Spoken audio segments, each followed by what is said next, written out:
Hi guys, thanks for joining me again. If you're new to my channel, welcome. My name is Anne and on my channel I review foreign international content.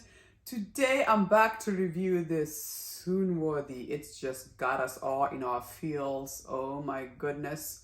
When the phone rings and we are in episode 3 and 4 and ooh. Okay, first of all, I think we can all just put it out there. He loves her like no other. He may pretend and act like, this is a contract, this is an arrangement, but oh my gosh. I mean, when they went back when they were younger, so they've known each other. He said we've been known each other for 20 years. He remembers her as a young girl and how he could relate with her in the fact that they both had parents who really cared about status and were all worried about how their children made them feel and really would care less about the children's feelings, right? So they can relate with that. And the fact that she wants to eat and the mother's like, don't touch anything. And he was like, come over here, sit, just eat, slow down, don't choke. So he's always loved her. So it's making a lot of sense why he chose her and not the older sister, which, by the way, that older sister is back. Why is she back? That'll be interesting to find out why she's back. But oh my goodness. First of all, episode 3, obviously when the father disappears and they're looking for the father and she's also panicking, having a panic attack. And obviously, thank God he was emergency contact. Whew, I don't know about you, but the way he swooned out there, we have motorcycles coming. He's got motorcycle escorts and he gets out of the car and just the slow motion walking. When she's crying, thinking I'm all alone, nobody knows about me, nobody cares about me, I'm all out here by myself, my family, my mother would care less, right?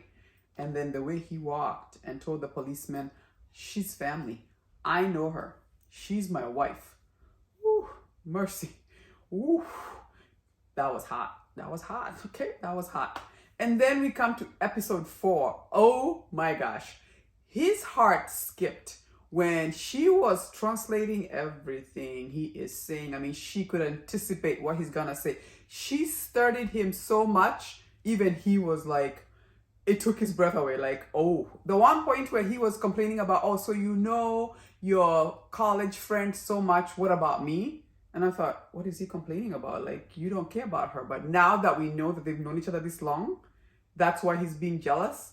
And then during that interviewing about becoming the interpreter, the way she could anticipate what he's gonna say, meaning she sat there and studied him. I immediately can tell what you're about to say, but before your lips could move, oof, you could tell, oh, it touched his soul. And then at the end of episode 4, oh my gosh, when she went, oh, I know, yeah, nobody cares about her. She's gloomy. She doesn't have any social skills. She's like those, empty pages in a book, that kind of thing. And the way he was like, oh, no. She's not gloomy, okay? If anything, she's watching people.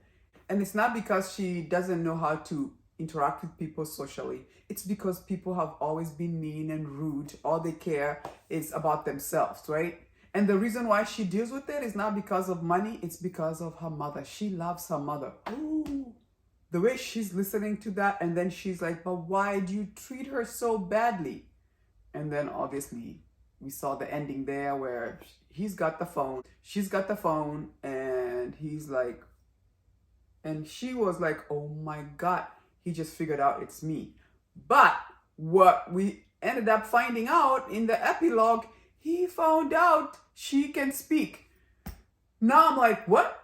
Do you guys think they're really gonna reveal right now? Like, as a writer, is this the time you wanna reveal? I mean, episode 4. Is this the time you wanna reveal that he knows that it's her on the phone? I'm thinking not. Now, he already knows that she talks. But I don't think he's gonna put 2 and 2 together that it's her on the other side of the phone, right? To me, it almost looks like he's probably like, first of all, like worried, like, what are you doing up there? Like, I hope you're not thinking of jumping because you got tears in your eyes and you're on the phone. Obviously, he's not shocked that she's got the phone because as we found out, he found out that she can speak, right? So that's not gonna shock him the most. I think he's thinking, oh my gosh, she's so depressed. Maybe she's thinking of jumping, right? So I feel like that's where we go. I feel like it'd be too soon for now for the writers to be like, oh yeah, let him find out now. Because I'm like, then where does the story go, right? Is it just me? Anyway, the other person that I thought is interesting is the college friend who clearly, even that one other reporter was like, you totally have a crush on her, right? And then he says he knows her because he grew up in an orphanage. So did she used to volunteer in that orphanage? Is that how they met?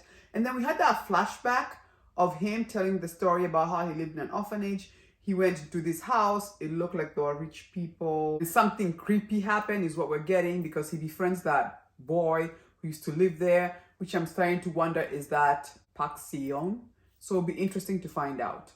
That being said, we haven't been told like who is the kidnapper and what the motive is. So for me, for now, I'm feeling that that friend of hers, the college friend, may be involved somehow. I don't know. Like, what is the motive of them trying to kidnap her? If maybe he obviously had a crush on her and maybe he wants to save her because now he knows the kind of predicament she's in.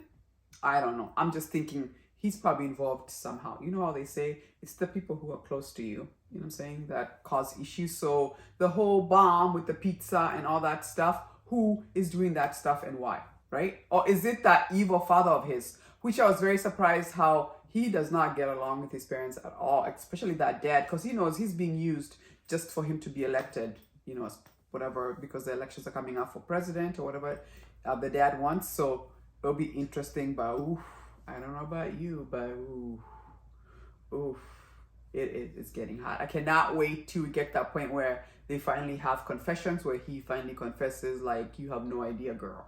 I've loved you since way, way, way back when we were this high. But what a fun show. I don't know about you, but I cannot wait for Friday to come. It just seems like this would be a perfect show once all the episodes are done to just binge watch. You sit there for like a day and just watch it. Oh, so good. Everybody's doing an excellent job. Let me know what you thought of episode 3 and 4. It's so soon-worthy and so nice. Yeah. Anyway, join me next week when I review episode 5 and 6. Once again, if you do like my video, give me a like, subscribe. It does help to support my channel. And I'll see you next week. Deuces.